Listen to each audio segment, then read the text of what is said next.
भगवान श्री कृष्ण की नगरी द्वारिका कैसे डूबी, आइए जानते हैं इसके पीछे का रहस्य।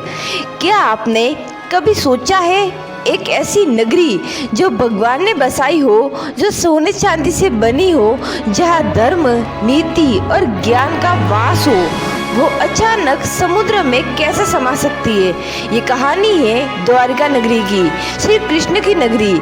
आज हम जानेंगे कि कैसे वो महान नगरी डूब गई। ये कहानी शुरू होती है मथुरा से, जब भगवान श्री कृष्ण ने देखा कि द्वारिका पर बार बार आक्रमण हो रहा है। द्वारिका एक ऐसा नगर जो समुद्र के बीच था।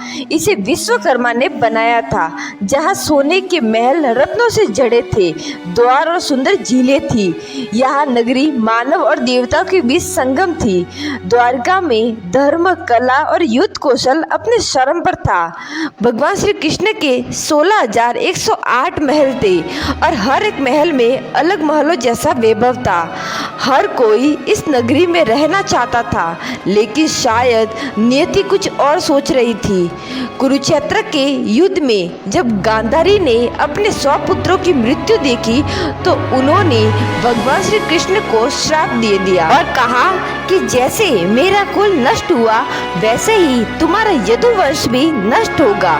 भगवान श्री कृष्ण मुस्कुराए, क्योंकि वो जानते थे कि समय का चक्र है, जो जन्मा है उसका अंत निश्चित है।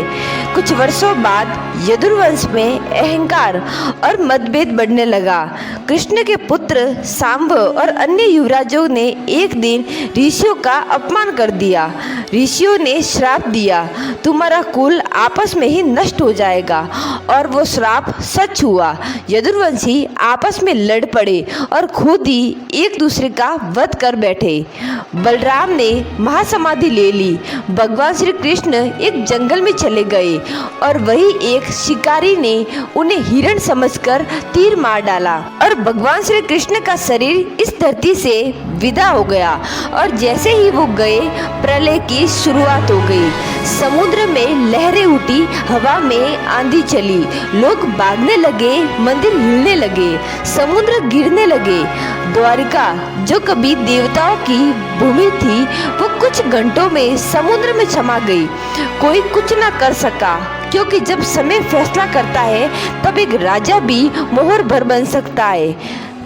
2001 में भारत के समुद्री वैज्ञानिकों ने गुजरात के पास समुद्र के अंदर 131 फुट गहराई में प्राचीन नगरी के अवशेष मिले, जहां मूर्तियां, दीवारें, सड़कें और नावों के सबूत मिले। दुनिया भी चौंक गई। क्या महाभारत और द्वारका सिर्फ एक कल्पना थी या सच्चाई?